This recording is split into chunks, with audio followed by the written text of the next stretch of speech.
Hey there, it's Luke from Genuine Physio, and in today's video I'm going to take you through 5 exercises that you can do from the comfort of your own home to improve your tennis elbow. And we're starting right now. So I'm going to start off by showing you a couple of isometric exercises. An isometric exercise just refers to the fact you're contracting a muscle without any movement going on at the joint. And these are quite helpful for people that have irritable symptoms.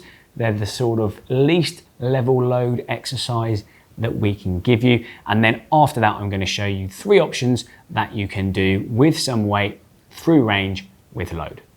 The first isometric exercise I'm going to show you is going to be with a bent elbow. So you're going to aim for having your elbow at 90 degrees.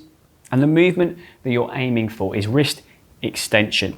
So you might be able to see my muscles on the top of my forearm contracting and relaxing as I do this. These are the muscles that are responsible for the symptoms of tennis elbow. So they're irritated and they're struggling to tolerate the amount of load that you want to put through them. Part of the exercise principle is that we're trying to recondition them to tolerate the load that you do want to be able to put through them.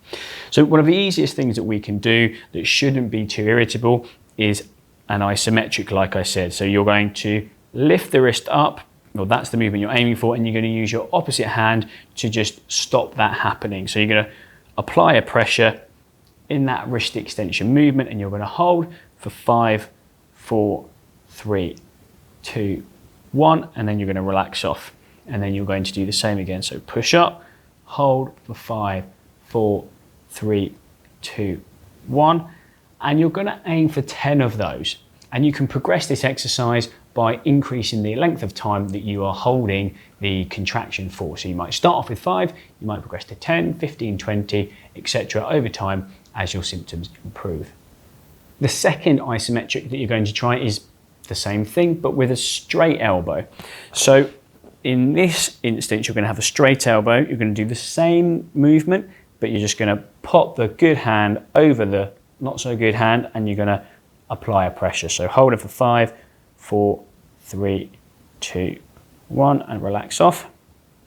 And then hold for 5, 4, 3, 2, 1, and relax off.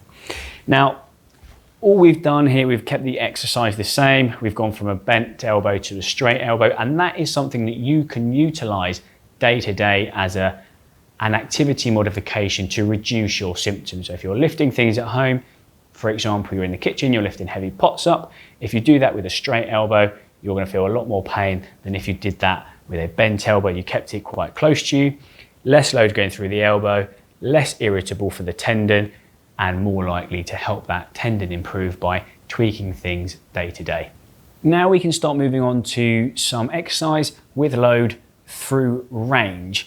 But again, we're going to err on the side of caution and try not to irritate things. So we're going to start off with an eccentric exercise. You're going to start off with your hand hanging off the edge of the chair or a table. Again, we're going to have elbow at 90 degrees to decrease the load. And an eccentric exercise is where you do the lengthening part of the movement. So when my hand comes down like this, the muscle is lengthening. It's less irritable for the tendon, and the tendon can tolerate more load with less pain, basically. So you're going to, without any weight, get the wrist in extended position. You put the weight in your hand with the unaffected side, and then you slowly lower down.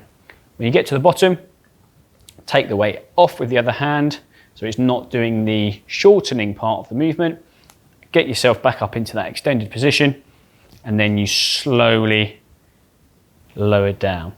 Now, speed is really important because in order for tendons to adapt and change, they need time under load. So make sure that this part of the movement on the way down is nice and slow and is nice and controlled. A progression of this exercise would be to do exactly the same thing with a straight elbow. So take the wrist up into extension, slowly lower down. Take the wrist up into extension and slowly lower down. And the last variation that you can try is a concentric exercise. So that's where you're holding the weight throughout the whole movement, all the way up and all the way down. We're going to start off with the elbow at 90 degrees. I'm going to slowly go up, slowly go down. The same principles apply in terms of ensuring that tendon has time under load and the exercise is done nice and slowly. And once again, you're going to end up with 6 exercises instead of 5. The progression would be the same. So you can sit back, keep your elbow nice and straight, and then do the same exercise with a straight elbow. Now, if you are searching for exercise online to manage your tennis elbow, then please be mindful of the fact that it is a spectrum of severity. You could be at the not so good end and have very irritable symptoms. I see people with tennis elbow that struggle to lift up a cup of tea. And you can be at the quite good end of the spectrum and be able to do 8 hours of manual labor and just have a little bit of low level soreness on the outside of the elbow after a day at work. And clearly, depending which camp you sit in or whether you're in the middle somewhere, depends on what exercises are appropriate for you. So be mindful that what you find online is general, it's generic, it's not bespoke and tailored to what you need. So please do take a sensible approach to building things up gradually and introducing them in a way that gives you time to see how your symptoms respond, both at the time when you do the exercise and then also for the couple of days following the exercise that you've tried. If you are struggling to manage your tennis elbow symptoms and you would like some more bespoke, personalised help, then I do offer a very limited amount of private sessions, private appointments every single week, both online and face-to-face. You can find information about those appointments in the description below the video. But if you did find it helpful, please do subscribe to the channel and like the video so more people will see the content that you found helpful. And whilst you're doing that, I'll see you in the next one.